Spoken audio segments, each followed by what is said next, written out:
ಓದುಗರಲ್ಲೇ ಸಹೃದಯರಲ್ಲಿ ಅನ್ನೋಂತ ಹೇಳ್ತಾ ಈ ಪ್ರಶಸ್ತಿಯನ್ನು ಕನ್ನಡಕ್ಕೆ ತಂದಿದ್ದಾರೆ ಅಂತ ಹೇಳೋಕ್ಕಿಂತಲೂ ಕನ್ನಡಿಗರನ್ನು ಬಡತನವನ್ನು ಹೆಣ್ಣಿನ ಶೋಷಣೆಯನ್ನು ಇನ್ನುಳಿದ ಎಲ್ಲ ವಿಷಯಗಳನ್ನ ಈ ಕಥಾರೂಪದಲ್ಲಿ ಹೇಳಿದ್ದರಿಂದಾಗೆ ಇವತ್ತು ಎದೆ ಹಣತೆ ಅನ್ನುವಂಥ ಒಂದು ಕಥಾ ಸಂಕಲನ ಇವತ್ತು ಎಲ್ಲರನ್ನೂ ಸೆಳೆಯುವಂಥ ಎಲ್ಲರಿಗೂ ಹೀಗೆ. ಮತ್ತು ಇನ್ನೊಂದು ನಮ್ಮದು ದೋಷ ಏನಪ್ಪ ಅಂತಂದ್ರೆ ಯಾರಾದರೂ ವಿದೇಶಿಗರು ನಮ್ಮನ್ನು ಗುರುತಿಸಿದಾಗ ನಾವು ಅವ್ರಿಗೆ ಬೆನ್ನು ಹತ್ತಾ ಇರ್ತೀವಿ.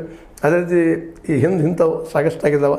ಶಿವರಾಮ್ ಕಾರಂತರ ವಿಷಯದಲ್ಲಿ ಆಗಿರ್ಬೋದು, ಇನ್ನೂ ದೊಡ್ಡ ದೊಡ್ಡ ಲೇಖಕರ ಬಗ್ಗೆ ಆಗಿರ್ಬೋದು ಈ ದಿಶೆಯಲ್ಲಿ ಆಗಿದ್ದದ. ಹೀಗಾಗಿ ಇನ್ನಾದರೂ ನಮ್ಮ ವೈಚಾರಿಕ ವೈಜ್ಞಾನಿಕ ಬದುಕಿಗೆ ಸಮೀಪಿಸಿದಂಥ ಲೇಖಕರನ್ನು ಗುರುತಿಸುವಂಥ ಕೆಲಸ ಆಗಲಿ. ಆ ದಿಶೆಯಲ್ಲಿ ನಮ್ಮ ಎಚ್ ಎಸ್ ಶ್ರೀಮತಿ ಲೇಖಕಿಯವರ ಆದಂಥ ಎಚ್ ಎಸ್ ಶ್ರೀಮತಿಯವರಾಗಲಿ, ವೀಣಾ ಶಾಂತೇಶ್ವರವರಾಗಲಿ, ಸವಿತಾ ನಾಗಭೂಷಣ್ ಅವರಾಗಲಿ, ವೈದೇವರಾಗಲಿ, ಇವರೆಲ್ಲ ಲೇಖಕಿಯರು ಭಾಳಷ್ಟು ಜನಪರವಾಗಿ ಬರೀತಿರುವಂಥವ್ರು.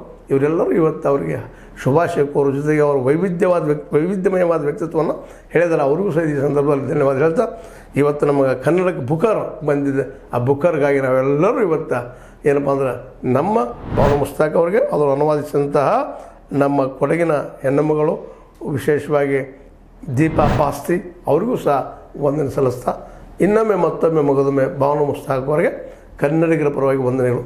H16 ನ್ಯೂಸ್ ಅರ್ಧ ದೇಶ ತಾರಮಿದು ಸತ್ಯದ ಕೈಗೆ ನಡಿ ವಂದನೆಗಳು.